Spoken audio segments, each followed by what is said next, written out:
According to Nicholas Holt, the rats in the movie were real, and there were 5,000 of them. And get this, the rats were trained actors.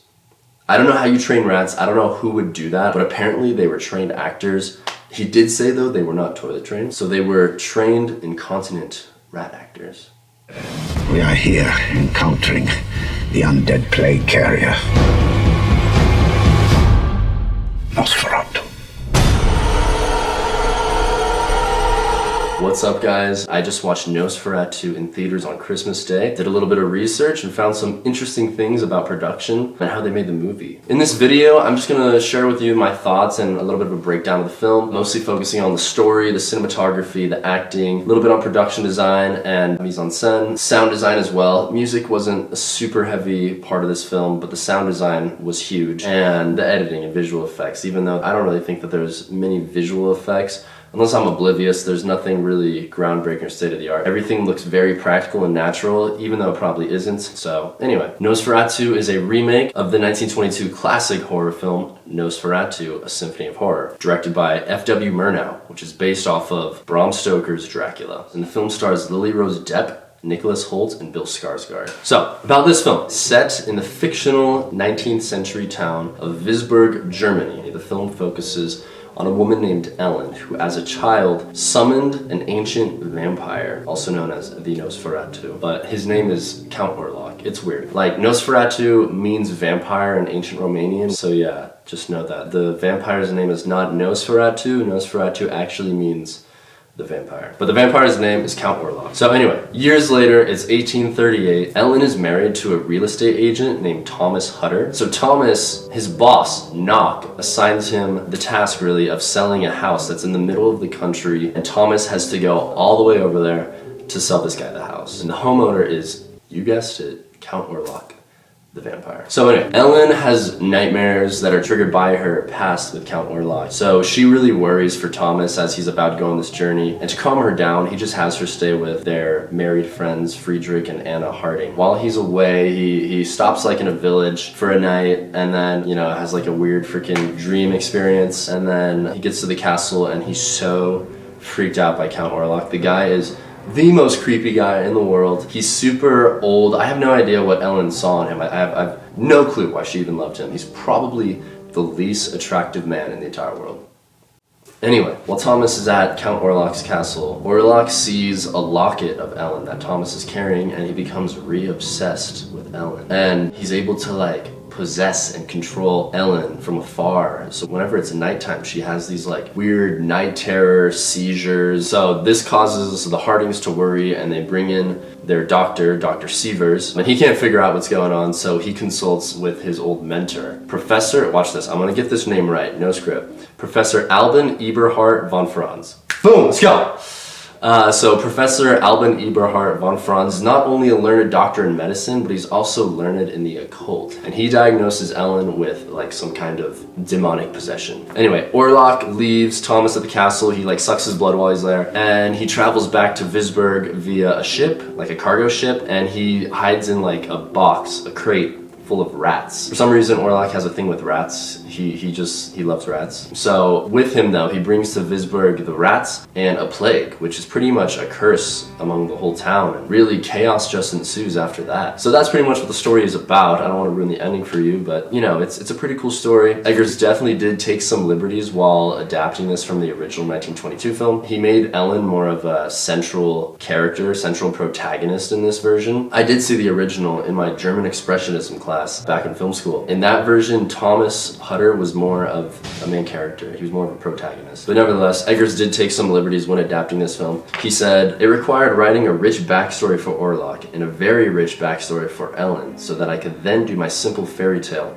but with a different kind of perspective." So now, I found this really interesting. The story of Nosferatu is very close to Robert Eggers. When he was a teenager, he directed his own theater production at his high school of Nosferatu. What's really cool to me is that the play that he directed was silent. and used title cards, just like the original film. And he also used black and white stage decor and makeup on the actors. So it really looked like you were watching the original black and white silent film on stage, which I think is pretty genius just for a teenager. So shortly after his success with The Witch in 2016, he did speculate on doing the remake of Nosferatu right after that, but ultimately shut the idea down, saying, "It feels ugly and blasphemous and egomaniacal and disgusting for a filmmaker in my place to do Nosferatu next. I was really planning on waiting a while, but that's how fate shook out." I could see what he means. You know, after your directorial debut, you don't want to go on and direct a remake of one of maybe the most influential horror film of all time. I admire that he waited a little bit to do that for when he was more ready. I don't think it's Eggers' best film. I actually haven't seen The Northman, but I have seen The Witch and I liked it a lot. And I've seen The Lighthouse and I really love that film. I gotta say Nosferatu, I don't think is as good as those two. From what I've heard, The Northman isn't great, so this is probably his third best film out of his four, but it's close behind. It's really not bad at all. You know, thank goodness he did make it though, because I have to say it really is a beautiful piece of cinema, and the cast really was just great. You know, it was a star-studded cast. It had Lily Rose Depp, Nicholas Hoult, Bill Skarsgård, Willem Dafoe, Aaron Taylor Johnson, Ralph Ineson, Emma Corrin, and Simon McBurney, who I had never heard of, but he plays Knock and he delivers a really good, creepy performance. He really knows how to play like the servant of the bad guy. He does that very, very well. So there were some great performances. Lily Rose Depp really did an amazing job.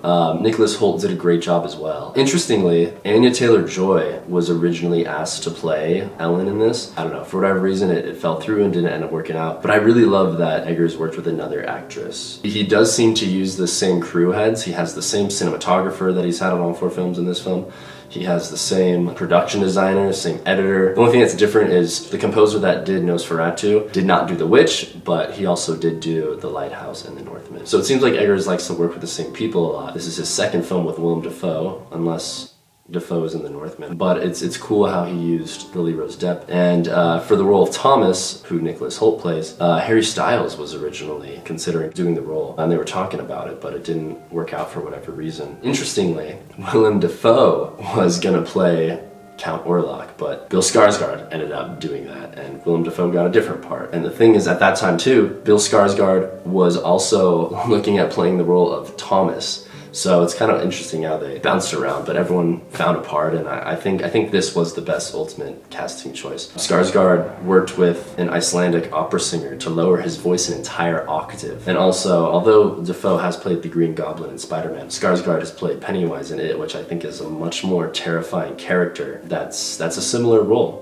You know, that has really prepared Skarsgård for this type of role. Ralph Ineson, I really like him. He was in The Witch as well. He played the father in The Witch. Something about his voice is just perfect. He has like, not only a low voice, but like the way it resonates. Like, he seems to be like born for the role of some kind of man in any period piece. Like a man that lives in the wild, like in The Witch, you know, he just really gives off that like a guy that can survive in the wild type of vibe. So he did a great job. He played Dr. Seavers, by the way. But Skarsgård was super irrecognizable. He wore so many prosthetics and makeup. It took 6 hours every day just to apply his makeup and prosthetics. So in addition to, you know, having the patience to learn how to lower his voice an octave, he had to wait 6 hours a day just to put on his makeup. But then again, that's no stranger to him. I also found it interesting how Eggers chose to have Orlok speak in the ancient Dacian language, which is an extinct language in a certain region in Romania, which is where Dracula, who I guess was a real person in like the 13 or 1400s, this is the language that Dracula himself would have spoken.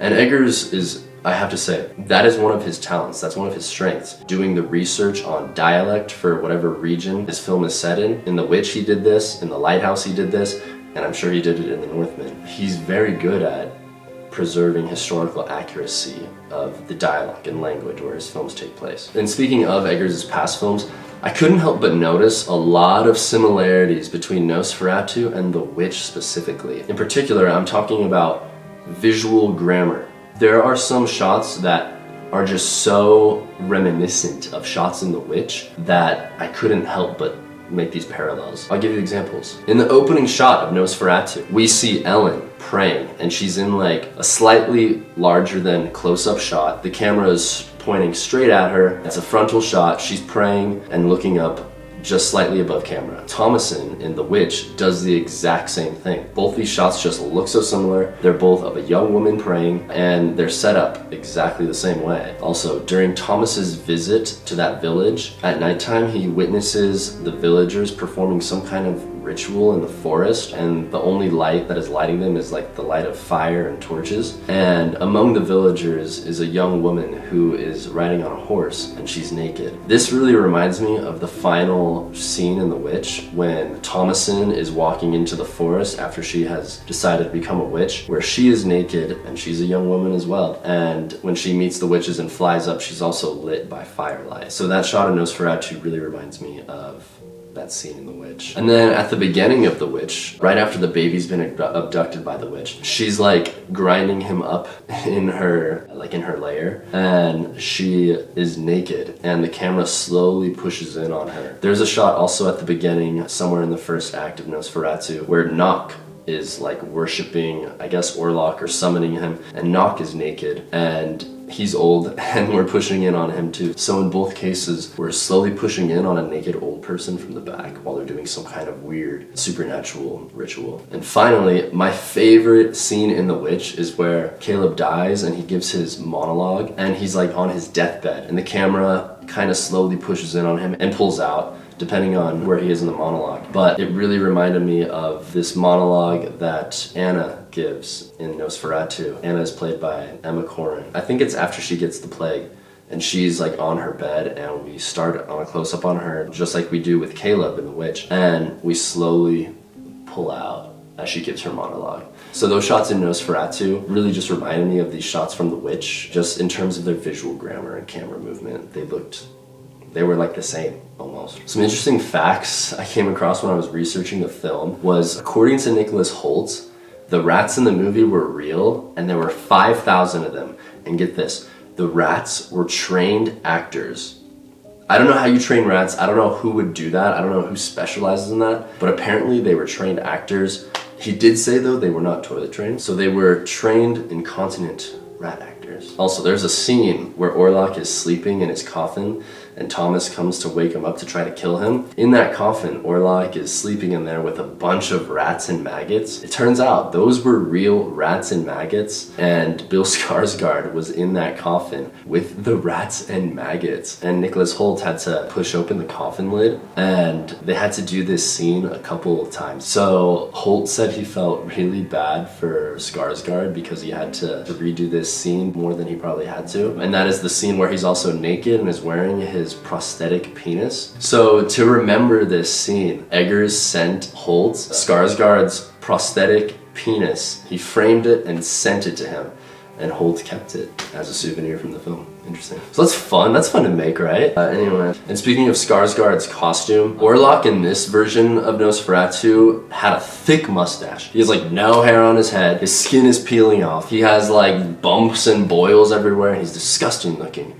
But he has like this luscious, full mustache. It's like he puts all his effort and his appearance into this mustache. So that wasn't in the original. I guess Dracula did have a mustache, but this is Nosferatu. And another thing too, in the original Nosferatu, we do see Orlok's fangs. Weirdly, they're not like the normal canine fangs. They're like the front two teeth. He kind of looks like a rabbit with like really long front teeth. But those are what the original fangs do look like. In this film, we don't see the vampire's fangs at all, which I think is a problem. I don't understand why they did that, because you know, this is a vampire. This is the monster of the movie. A trademark characteristic of all vampires is vampire fangs. We don't even see them. I don't know if his mustache was like too long or what, but I wish they showed it. As I mentioned earlier, Eggers has kept consistent with his department heads. He used cinematographer Jaron Blaschke on this one again, and Blaschke I think did a great job. He shot on 35mm film in an aspect ratio of 1.66 to 1, which is exactly the same aspect ratio as The Witch. But yeah, it was shot on 35mm film, which probably worked well considering there's a lot of shadows in this. That's one thing that they really did preserve from the original film, was the usage of shadows and negative space, you know, because that's really iconic in the first film. So I love how they did that. My favorite shot has to be what I saw in the trailer, was the shot of the shadow of a hand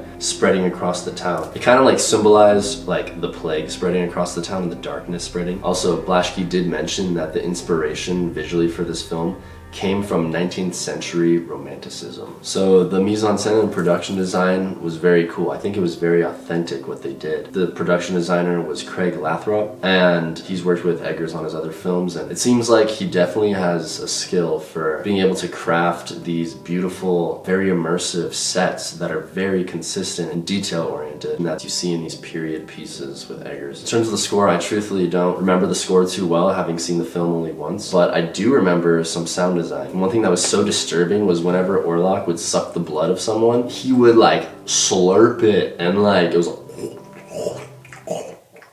it was like super forceful, and it sounded like he was gulping a gallon of blood at a time. It was so gross, but it was great.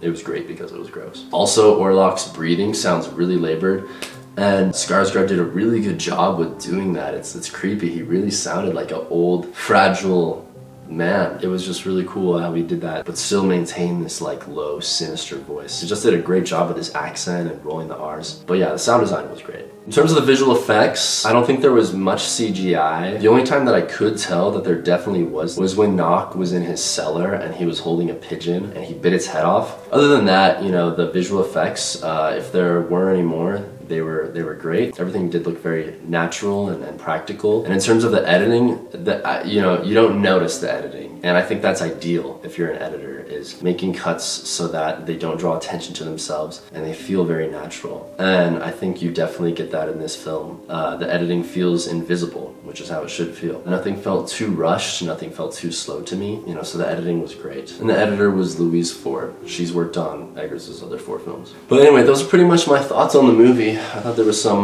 fun, you know, behind the scenes things that I learned, and I really think it's cool how this story really meant a lot to Eggers, and you know, how he made a story that he's passionate about his own. He really did make it his own. If you haven't seen this film, I very much recommend that you do so. And if you haven't seen the original 1922 version, I really recommend you see that. I think that we can learn a lot from these original silent films, because really they just open the door for all the films to come afterwards, especially Nosferatu. If you are gonna watch a silent film, I would definitely recommend Nosferatu. Anyway, the way I rate films is on a scale from 0 to 100, and 50 is like an average film. It's not an F, 50 is an average film. And I'm gonna give this film, I'm giving this film a 73. It wasn't outstanding, I have to say, but it still was beautiful, and it worked. That's all I'm gonna say, really, is that it worked. It was a beautiful film, but I don't think it was anything spectacular, if I must say so. So yeah, those are my thoughts on the film, guys. Thank you so much for watching. If you like this video, please give it a like and share it, and please consider subscribing as well. I plan on making a lot more videos like this and more analysis of films, so if you want to see more of that, please subscribe, and I really appreciate you guys. If you haven't seen the movie, watch it. It's definitely worth seeing. But yeah, thanks guys. Take care.